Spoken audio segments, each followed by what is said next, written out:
அனுமே மாதா ஜபக்குழு சார்பாக உங்கள் ஒவ்வொருவரையும் சந்திப்பதிலே நான் மகிழ்ச்சி அடைகிறேன். ஆண்டவர் உங்களை ஆசீர்வதிப்பாராக. இந்த அக்டோபர் மாதத்துக்காக நாம் ஜெபிக்கிற போது ஆண்டவர் கொடுத்த இறை வார்த்தை எசாயா 41:10. எசாயா 41:10. அஞ்சாதே, நான் உன்னுடன் இருக்கிறேன். கலங்காதே, நான் உன் கடவுள். நான் உனக்கு வலிமை அளிப்பேன், உதவி செய்வேன், நீதியின் வலக்கரத்தினால் உன்னை தாங்குவேன். எனக்கு அன்பான பிள்ளைகளே, இந்த கால வேளையில ஆண்டவர் உங்களுக்கு கொடுக்கிற வாக்குத்தத்தம், அஞ்சாதே, நான் உன்னுடன் இருக்கிறேன். கலங்காதே, நான் உன் கடவுள். நான் உனக்கு வலிமை அளிப்பேன், உதவி செய்வேன். இந்த மாதம் ஆண்டவர் உங்களோடு இருக்கிறார் என்பதை உணரும்படியும், மற்றவர்கள் உங்களிடம் வந்து ஆண்டவர் உங்களோடு இருக்கிறார், எனக்காக மன்றாடுங்கள் என்று சொல்லும்படி ஆண்டவர் செய்வார். ஆகவே தைரியமா இருங்கள். தொடர்ந்து ஆண்டவருடைய பலத்திலே, சத்துவத்திலே முன்னேறுங்கள். எசாயா 45 14வது இறைவார்த்தையை நாம் வாசிப்போம். ஆண்டவர் கூறுவது இதுவே: எகிப்தியர் தம் செல்வத்தோடும் எத்தோப்பியர் தம் வணிக பொருளோடும் நெடிது வளர்ந்து சிபியோவியரும் உனக்கு உடைமையாவர். அவர்கள் விலங்கிடப்பட்டு உனக்கு பின் வந்து உன்னை பணிவர். உன்னிடம் தம் மன்றாட்டை சமர்ப்பித்து, இறைவன் உம்மிடம்தான் இருக்கிறார், வேறெங்கும் இல்லை, வேறு கடவுளும் இல்லை என்பார்கள். பிரியமானவர்களே, இந்த மாதம் ஆண்டவர் உங்களோடு இருக்கிறார் என்பதை பிற மக்கள் காணும்படி உங்களுடைய வாழ்க்கை மாற்றம் அடைய போகிறது. வேதத்திலே நாம் வாசிக்கிறோம், ஆண்டவருடைய பிள்ளைகளுடைய வாழ்க்கையில ஆண்டவர் என்ன செய்கிறார். அதே எசையா 12 6வது இறைவார்த்தையிலே வாசிக்கிறோம், உங்களுக்குள் இருக்கிற ஆண்டவர் யார்? சியோனில் குடியிருப்போரே, ஆர்ப்பரித்து அக்கறியுங்கள். இஸ்ரவேலின் தூயவர் உங்களிடையே சிறந்து விளங்குகின்றார். சியோனின் மக்களே, ஆனந்த களிப்போடு அவரை ஆர்ப்பரித்து பாடுங்கள். ஏனெனில் உங்கள் மத்தியில் இஸ்ரவேலினுடைய பரிசுத்தர் மேன்மையுள்ளவராக விளங்குகிறார். அதே 12 4வது இறைவார்த்தையிலே வாசிக்கிறோம், ஆண்டவரை துதியுங்கள், அவர் நாமத்தை நாம் தொழுது கொள்ளுங்கள், அவருடைய செய்கைகளை ஜனங்களுக்குள்ளே நீங்கள் அறிவியுங்கள் என்று சொல்லுகிறதை நாம் பார்க்கிறோம்.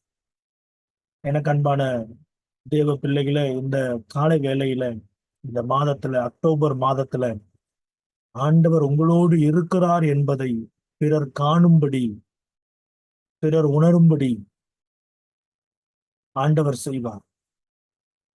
நம்முடைய ஆண்டவர் பெரியவர். திருப்பாடல் 135:5 வாசிக்கிறோம், நம் ஆண்டவர் எல்லா தேவர்களிலும் மேலானவர் என்று நான் அறிவேன் என்று சங்கீதக்காரன் சொல்லுவார். ஆகவே நம்முடைய வாழ்க்கையில நீர் என்னோடு இருப்பதை, நான் அவரோடு இருப்பதையும் உறுதி செய்யக்கூடிய உறவை கர்த்தர் இந்த மாதத்துல உறுதி செய்வார். ஒரு சேஞ்ச் ஆக வேண்டும் என்று சொன்னால் 30 நாட்கள் தொடர்ந்து 1 மணி நேரம் ஜெபியுங்கள். 30 நாட்கள் 1 மணி நேரம் நீங்கள் வேதத்தை எடுத்து வாசித்து ஜெபித்து ஆராதியுங்கள். இந்த 30 நாள் ஜெபத்துடைய பலன் உங்களிடத்திலே வந்து, மற்றவர்கள் வந்து விண்ணப்பத்தை கொடுத்து எனக்காக ஜெபியுங்கள் என்று சொல்லும்படி ஆண்டவர் செய்வார். ஆகவே ஜனங்கள் உம்மிடம் வந்து சொல்லும்படி, எனக்காக விண்ணப்பம் பண்ணுங்கள் என்று சொல்லும்படி ஆண்டவர் செய்வார். ஆகவே இது நடந்தால் அதோடு சேர்ந்து ஆசீர்வாதங்களும் வரும். எசாயா 45:9 எடுத்து வாசிப்போம். எசாயா 45:9. தன்னை உருவாக்கினவரை எதிர்த்து வழக்காடுபவனுக்கு ஐயோ கேடு. பானை ஓடுகளில் அவனும் ஒரு ஓடே. களிமண் புயவனிடம், நீர் என்னை கொண்டு என்ன செய்கிறாய் என்று அவன் வனைந்து அவனிடம் உனக்கு கைத்திறனே இல்லை என்றும் கூறுவதுண்டோ? 4 காரியங்களை நான் உங்களுக்கு சொல்லுகிறேன். எதையெல்லாம் செய்யக்கூடாது? ஆண்டவர் உங்களோடு இருக்கிறார் என்பதற்காக நாம் எதையெல்லாம் செய்யக்கூடாது, எதையெல்லாம் செய்ய வேண்டும் என்பதை சுருக்கமாக நாம் பார்க்கலாம். உருவாக்கினவரோடு வழக்காடக்கூடாது. தன்னை உருவாக்கினவரை எதிர்த்து வழக்காடுபவனுக்கு ஐயோ கேடு. இந்த நாட்களிலே ஆண்டவர் எனக்கு ஒன்றும் செய்யவில்லை, ஆண்டவர் என்ன செய்தார்? நான் ஜெபிக்கிறேன், நான் ஆராதிக்கிறேன், ஊழியம் பண்ணினேன், எல்லாம் பண்ணினேன், ஆனால் ஆண்டவர் எனக்கு என்ன செய்தார் என்று கேள்வி கேட்கக்கூடிய, அவிவிசுவாச வார்த்தைகளை சொல்லக்கூடிய நபர்களை ஆண்டவர் வேதாகமத்திலே சொல்லுகிறார், அவர்களுக்கு ஐயோ கேடு. யோபு 40ஆம் அதிகாரம் 2வது இறைவார்த்தையில வாசிக்கிறோம். குற்றம் காண்பவன் இல்லையா, குற்றம் காண்பவன் எல்லாம் வல்லவரோடு வழக்காடுவானேன், கடவுளோடு வாதாடுபவன் விடை அளிக்கட்டும். யோபு ஆண்டவருக்கு கூறிய மறுமொழி, இதோ எளியேன் நான், என் வாயை கையால் பொத்திக் கொள்ளுகிறேன். ஒரு முறை பேசினேன், மறுமுறை உரையேன், மீண்டும் பேசினேன், இனி பேச மாட்டேன். சர்வ வல்லவரோடு வழக்காடுபவன் யார்? அவருக்கு புத்திமதி சொல்லுகிறவன் யார்? 3 நாளில் வாசிக்கிறோம், நான் ஒரு நீசன், நான் உமக்கு முன்பாக மறு உத்தரவு சொல்லுவேன், என் வாயை நான் பொத்திக் கொள்ளுவேன். நான் ஒரு நேரம் பேசிட்டேன், ஆனா இனிமே நான் பேச மாட்டேன், என் வாயை பொத்திக் கொள்றேன். அவர் முன்பாக நாம் பயபக்தியாக இருக்கிறோம் என்று நாம் நினைக்கலாம், ஆனால் நாம் கோயில் நாம் பேச மாட்டோம், ஜபக்கூடங்களில் பேச மாட்டோம், ஆனால் வீடுகளில் கணவன் மனைவியோடு பேசுகிற போது இது எப்படி நடக்கும், இது நடக்கிறதுக்கு வாய்ப்பே இல்லை, இது அப்படியாக்கும், இது இப்படியாக்கும் அப்படின்னு சொல்லி அவிசுவாச வார்த்தைகளை நாம் பேசுகிற போது நாம் என்ன செய்கிறோம்? நம்மையே அறியாமல் நம்மை படைத்தவரை நாம் ஏளனம் செய்கிறோம். ஆகவே பிரியமானவர்களே, ஒரு வீட்டில் பேசுகிறதை கர்த்தர் கூர்ந்து கவனித்து கேட்கிறார். உங்களோட டைலாக வைத்து, நீங்க பேசுற வார்த்தைகளை வைத்துதான் பிரச்சனையே வருது. நம்மை காண்கிற தெய்வம் ஒருவர் இருக்கிறார் என்பதை நாம் புரிய வேண்டும், நாம் புரிந்து கொள்ள வேண்டும். நம்ம வாயின் வார்த்தைகள் மூலமாகத்தான் பிரச்சனை வருகிறது என்பதை நாம் புரிந்து கொள்ள வேண்டும். ஆகவே நான் வழக்காடுகிறேன், எப்போ என் குடும்பத்தில் இதெல்லாம் நடக்காது, இது நடக்காது, அது நடக்காது அப்படின்னு சொல்லிட்டு ஆலயத்துல வந்து உண்மைத்தான் நம்பி இருக்கின்றேன் அப்படின்னு பாட்டு பாடுறோம் இல்லையா? இந்த கால வேளையில ஆண்டவர்கிட்ட மனத்தாழ்மையோட கேளுங்க, ஆண்டவரே என் வாயிலிருந்து வருகிற அவிவிசுவாச வார்த்தைகளை எடுத்து போடும். அவிசுவாச வார்த்தைகள், இதை உற்று கவனித்து ஆண்டவர் கேட்பார். 2வது 45ஆம் அதிகாரம் 9வது இறைவார்த்தை, தன்னை உருவாக்கினவரை எதிர்த்து வழக்காடுபவனுக்கு ஐயோ கேடு. இல்லையா? ஐயோ கேடு அப்படின்னு சொல்லிட்டு சொல்றாரு, பானை ஓடுகளில் அவனும் ஓர் ஓடே, களிமண் குயவனிடம் நீர் என்னை கொண்டு என்ன செய்கிறாய் என்று, நீர் என்னை கொண்டு என்ன செய்கிறாய் அப்படின்னு சொல்லி கேட்கிறத நம்ம பார்த்தோம் இல்லையா? களிமண்ணை தன்னை உருவாக்கின குயவனை நோக்கி நீர் என்ன செய்யற அப்படின்னு சொல்லி கேட்கிற அப்படின்னு சொன்னா, குயவன் தான் டிசைட் பண்ண முடியும், இது நல்ல களிமண்ணா, இந்த களிமண்ணை கொண்டு ஒரு பானையை நான் உருவாக்கலாமா, இதை வெளியே வைக்க வேண்டுமா, அரண்மனை உள்ளே வைக்க வேண்டுமா, இதை டிசைன் பண்ணணுமா, இதை சும்மா வைக்கணுமா, இது எல்லாவற்றையும் உருவாக்குகிற அந்த அதிகாரமும் அந்த டிசைட் பண்ணக்கூடிய அத்தாரிட்டியும் யாருகிட்ட இருக்குது? அந்த குயவனிடத்துல இருக்கு. அப்போ நம்ம பிளான் பண்ணி என்னதான் பிளான் பண்ணினாலும் அது எல்லாமே ஃபெயிலியர். பிளான் பண்ணக்கூடியவர் இடத்துல, அவரிடத்துல கொடுத்தோம் அப்படின்னு சொன்னா வேதம் சொல்லுகிறது, அவர் ஆலோசனையில் ஆச்சரியமானது.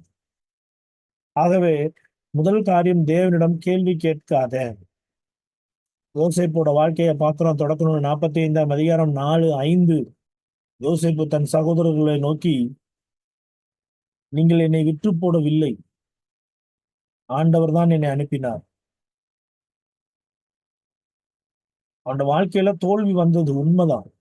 ஆனா அந்த தோல்வியை ஆண்டவர் ஜெயமாக மாற்றினார். யோசேப்போடு ஆண்டவர் இருந்தார். முடியாது என்று சொல்லுவதை முடியும் என்று ஆண்டவர் மாற்றினார். இந்த காலை வேளையில எதெல்லாம் முடியாது முடியாது முடியாது முடியாதுன்னு இருந்ததோ அதை எல்லாவற்றையும் முடியும்படி ஆண்டவர் செய்வார். யோசேப்போட வாழ்க்கையில எந்த இடத்துலயும் அவன் முறுமுறுக்கவில்லை. எந்த இடத்துல விழுந்தானோ அதே இடத்துல ஆண்டவர் உயர்த்தினார். தொடக்க நூல் 50ஆம் அதிகாரம் 20வது இறைவார்த்தையில வாசிக்கிறோம். நீங்கள் எனக்கு தீமை செய்ய நினைத்தீர்கள், ஆண்டவரோ எனக்கு அதை நன்மையாக மாற்றினார். இந்த கால வேளையில எத்தனை மனிதர்கள் உங்களுக்கு தீமை செய்ய நினைத்தார்களோ, எத்தனை மனிதர்கள் உங்களுக்கு விரோதமாக எழும்பினார்களோ, அவர்களுக்கு மத்தியில தேவன் நன்மையாக அவைகளை முடிசூட்டும்படி செய்யும். மூன்றாவதாக எசையா 45:9 வாசிக்கிறோம். உன் செயலானது ஆண்டவரையே சார்ந்து இருக்க வேண்டும். அப்படின்னா என்ன அர்த்தம்?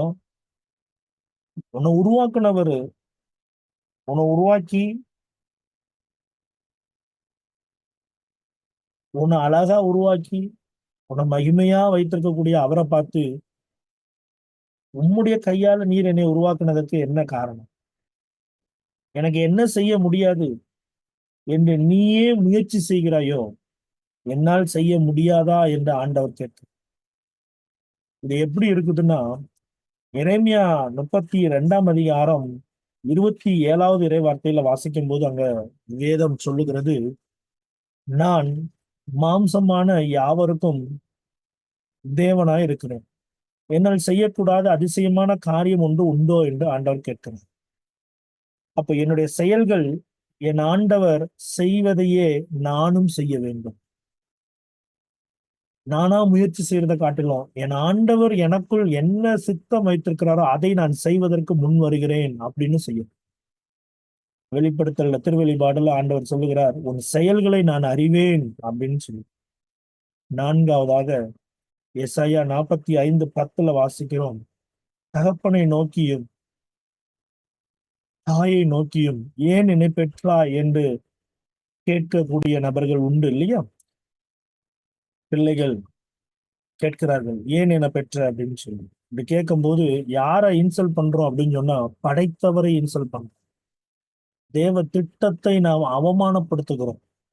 ஆகவே இப்படிப்பட்ட காரியங்களை நாம் என்ன செய்யக்கூடாது? பேசக்கூடாது. ஒரு அபிஷேகம் நிறைந்த நபர்களை நாம் பேசக்கூடாது. தேவ திட்டத்தை நாம் பேசக்கூடாது. தேவனுடைய ஆராதனையை நாம் பேசக்கூடாது. தேவனுடைய சபையை பேசக்கூடாது. தேவன் ஆராதிக்கிற இடத்தை பேசக்கூடாது. நீங்கள் இப்படி எல்லாம் செய்கிற போது நீங்கள் அந்த நபரை பேசவில்லை, அந்த இடத்தை பேசவில்லை, சர்வ சங்கமாகிய தெய்வத்தினுடைய திட்டத்தை, தெய்வத்தினுடைய அனுகிரகத்தை, தெய்வத்தினுடைய ஆராதனையை, தெய்வத்தினுடைய சாயலை நீங்கள் அவமானப்படுத்துகிறீர்கள். இது தேவனுக்கு பிரியமில்லாத காரியம். ஆகவே நம்முடைய வாயின் வார்த்தைகள்ல கவனம் தேவை. செய்ய வேண்டியது என்ன? எசையா 45:11 என்னிடம் கேளுங்கள் என்று ஆண்டவர் சொல்லுகிறார். என்னிடம் கேளுங்கள். எசையா 45:11 அல்லையா? யோவான் 16:13 வாசிக்கிறோம். அவர் வரும்போது சகல சத்தியத்துக்குள்ளும் உங்களை நடத்துவார். வரப்போகிற காரியங்களை உங்களுக்குள் இருக்கிற ஆவியானவர் வெளிப்படுத்துவார், பேசுவார். நாம் மனிதர்களை தேடி ஓட வேண்டாம். சத்திய ஆவியானவர் உங்களுக்குள் இருந்து அவர் பேசுவார். ஆகவே நாம் அவரை நோக்கி நாம் மன்றாடுகிற போது, நாம் அவரை நோக்கி நாம் விண்ணப்பம் செய்கிற போது ஆவியானவர் உங்களை நடத்துவார். ஆவியானவர் உங்களுக்குள் சாட்சி பகருவார். இந்த மாதம் உங்களுக்குள் இருந்து உங்களை நடத்துவார். அவர் பேசுவார். என்ன செய்ய வேண்டும், எப்படி செய்ய வேண்டும், யாரிடத்தில் பேச வேண்டும், எதை செய்ய வேண்டும், எல்லாவற்றையும் ஆவியானவர் உங்களை நடத்துவார். இது நடத்துகிற மாதம். நம்புங்கள். அவரை நம்புகிற பிள்ளைகளுக்கு ஆவியானவர் செயல்பாடுகளை வெளிப்படையாக செய்வார். இதை சுற்றியுள்ள கண்கள் பார்க்கும். இரண்டாவதாக எனக்கு அதை கட்டளையிடு என்று சொல்லுகிறேன். Don't argue. இதை செய்யுங்க ஆண்டவரே என்று நாம் சொல்லுகிற போது ஆண்டவர் அதை செய்வார். இசையா 45:22-23 வாசிக்கிறோம். முழங்கால் யாவும் என் முன்பாக முடங்கும். இரண்டாவதாக நாம் பார்க்கிறோம், தேவனுக்கு நாம் செய்ய வேண்டிய காரியம் ஆராதனை செய்ய வேண்டும். இந்த மாதத்திலே அதிகமாய் தேவ சமூகத்திலே ஆராதனை செய்யுங்கள். தேவன் முன் முழங்கால் படியிட்டு ஆராதனை செய்யுங்கள். ஆராதனைக்கு முக்கியத்துவம் கொடுங்கள். நீங்கள் ஆராதிக்க ஆராதிக்க கட்டுகள் உடைக்கப்படும். ஆராதனை உங்களுக்கு அற்புதங்களை கொண்டு வரும். ஆராதனை உங்களை பரிசுத்தப்படுத்தும். ஆராதனை உங்களை சீர்படுத்தும். ஆராதனை உங்களை தேவனோடு நெருங்க வைக்கும். ஆராதனை பரலோகத்தின் ரகசியங்களை கொண்டு வரும். ஆராதியுங்கள். உங்கள் வீடு ஆராதனையின் வீடாக மாறட்டும். துதி ஆராதனை உங்கள் வீடுகளிலே வையுங்கள். கட்டுகள் உடைக்கப்படும். தெய்வம் வாசம் செய்வார். ஆகவே எசையா 45:24-25 வாசிக்கிறோம். அங்கே ஆண்டவர் அவரிடத்துல நீதியும் வல்லமையும் உண்டு என்பதை சொல்லி அவரிடம் வந்து அந்த வல்லமையை பெற்றுக்கொள்ள வேண்டும். மூன்றாவதாக நாம் பார்க்கிறோம், அவரிடத்துல நீதியும் வல்லமையும் ஆண்டவர் கொடுக்கிறார். தேவ சமூகத்துக்கு வருகிற போது தேவனுடைய அபிஷேகம் உங்களுக்குள்ள வரும். அந்த வல்லமையை பெற்றுக்கொள்ள வேண்டும். ஆராதிக்க ஆராதிக்க தேவனுடைய பரலோக வல்லமை உங்களுக்குள்ள இறங்கி வரும். யோர்தான் நதிக்கரை அனுபவங்கள் கடந்து வரும். அபிஷேக நதி கடந்து வரும். தேவனுடைய வல்லமையிலும் சத்துவத்திலும் பலப்படுங்கள். அந்த வாக்குத்தத்தங்களை சொல்லி சொல்லி ஜெபியுங்கள். எனக்கு அன்பான பிள்ளைகளே, நாம் அவரை ஆராதிக்கிற போது, அவருடைய சமூகத்திலே நாம் அமர்ந்து ஜெபிக்கிற போது, அவருடைய நீதியையும் அவருடைய வல்லமையும் நம்முடைய சாயல்ல நாம் பெற்றுக்கொள்வோம். ஆகவே எதிர்காலத்தை குறித்து அவரிடத்துல கேளுங்கள். கட்டளை கொடுக்கிற ஒரு அதிகாரத்தை ஆண்டவர் உங்களுக்கு தருவார். எதை கண்டு பயந்தீர்களோ அதை கண்டு கட்டளையிடக்கூடிய அதிகாரத்தை உங்களுக்கு ஆவியானவருக்கு உங்களுடைய ஆவியிலே தருவார். ஆராதனை செய்யுங்கள். நான்காவதாக நீதியையும் வல்லமையும் தரிப்பித்துக் கொள்ளுங்கள். எனக்கு அன்பான பிள்ளைகளே, இந்த காரியங்களை நீங்கள் செய்கிற போது சுற்றியுள்ள கண்களோ உங்களை பார்த்து சொல்லும், ஆண்டவர் உங்களோடு இருக்கிறார், ஆண்டவர் இவரோடு இருக்கிறார் என்பதை சொல்லும்படி ஆண்டவர் செய்வார். உங்களை தேடி திரள் கூட்ட ஆத்துமாக்களை ஆண்டவர் கொண்டு வருவார். ஜெபிக்கும்படி கொண்டு வருவார். நீதிமான் செய்யும் ஊக்கமான ஜெபம் அவருக்கு பிரியமா இருக்கிறது. உங்கள் வாயிலிருந்து புறப்படுகிற ஜெபம் தூபம் போல தேவ சமூகத்தை எட்டும். நீங்கள் ஜெபியுங்கள். திறப்புல நின்று ஜெபிக்கக்கூடிய, தேசத்துக்காக மக்களுக்காக பரிதவிக்கக்கூடிய ஒரு ஆசாரியனுடைய வேலையை நீங்கள் செய்வீர்கள். இந்த மாதம் ஒரு விண்ணப்பத்தின் ஆவி உங்கள் மீது ஊற்றப்படும். ஜெப ஆவி ஊட்டப்படும். நாம் ஜெபிப்போமா? ஆண்டவர் உங்களோடு இருக்கிறார், கலங்காதீர்கள். ஆண்டவர் என்னை கைவிட்டார், என் குடும்பத்தில் பல காரியங்கள் நிகழ்ந்தது, நான் ஆண்டவர் விட்டு தூரமா இருக்கிறேன். இல்லை, உலகம் முடிய மட்டும் நான் உன்னோடு கூட தான் இருக்கிறேன். உன்னை விட்டு விலகவும் இல்லை, உன்னை கைவிடவும் இல்லை. உன்னோட காரியம் தாமதமாகிறது என்றால் உனக்கு நான் செய்யக்கூடிய காரியம் பயங்கரமாக இருக்கும். உன்னை நான் ப்ரிப்பேர் பண்ணி கொண்டிருக்கேன், சீர்படுத்தி கொண்டிருக்கிறேன். தாமதமாகவில்லை, கர்த்தர் உன்னை ஆயத்தப்படுத்தி கொண்டிருக்கிறார். ஜெபிப்போமா? வல்லமை நிறைந்த தகப்பனே, இந்த காலை வேளையில இந்த 10வது மாதத்திலும் உங்களோட சமூகத்துல வந்து ஜெபித்து கொண்டிருக்கிற உங்களோட பிள்ளைகளுக்காக நான் ஜெபிக்கிறேன். இந்த வல்லமை இறங்கட்டும். சுகம், பலன், ஆரோக்கியம் எல்லாம் உங்களுடைய பிள்ளைகள் மீது இறங்கி வரட்டும். உம்மை விசுவாசத்தோடு உம்மை நோக்கி பார்க்கிற பிள்ளைகளுடைய முகம் பிரகாசம் அடையட்டும். ஆசீர்வதியும். ஜெபம் கேளும். உங்களோட வல்லமை ஆற்றல் இறங்கட்டும். ஜெப அறையில அபிஷேக வல்லமை இறங்கட்டும். கையளவு மேகம் இறங்கி வரட்டும். பிசாசின் அந்தகார வல்லமைகள் விலகட்டும். சூழ்ச்சிகள் விலகட்டும். எதிர் கிறிஸ்துவின் வல்லமையில் விலகட்டும். ஆற்றல் நிரப்புவீரா. இந்த செய்தியை கேட்டுக்கொண்டு இருக்கிற, என் சத்தத்தை கேட்டுக்கொண்டு இருக்கிற ஒவ்வொரு பிள்ளைகள் மேலும் தேவ ஆவியானவர் இப்பொழுது இறங்கும்படி நான் ஜெபிக்கிறேன். இறங்கும். இந்த மகிமை இறங்கட்டும். இந்த ஆற்றல் வல்லமை இறங்கட்டும். சுகம் உண்டாகட்டும். இப்பொழுதே சரீரத்தில் இருக்கிற நோய்களுக்கு கட்டளையிடுகிறேன். எந்த வியாதியாக இருந்தாலும், எந்த வழியாக இருந்தாலும் அது சரீரத்தை விட்டு வெளியேறட்டும். அந்த நாமத்துல நான் கட்டளையிடுகிறேன். மன தைரியத்தை கொடுக்கிறார், சந்தோஷத்தை கொடுக்கிறார். உன் நம்பிக்கை வீண் போகாது. நிச்சயமாகவே முடிவு உண்டு மகளே, கலங்காது. ஏற்ற காலத்தில் நான் உனக்கு அற்புதங்களை செய்வேன். அற்புதங்கள் நடக்கும். உன்னை நான் தலை நிமிரச் செய்வேன். நீ சாட்சியுள்ள மகளாக எனக்கு எழும்புவார்.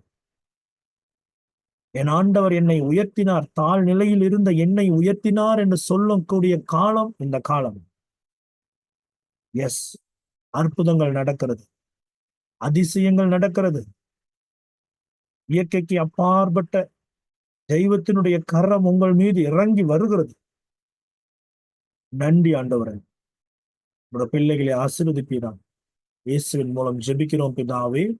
ஆமென், ஆமென். God bless you. ஆண்டவர் உங்களை ஆசீர்வதிப்பார்.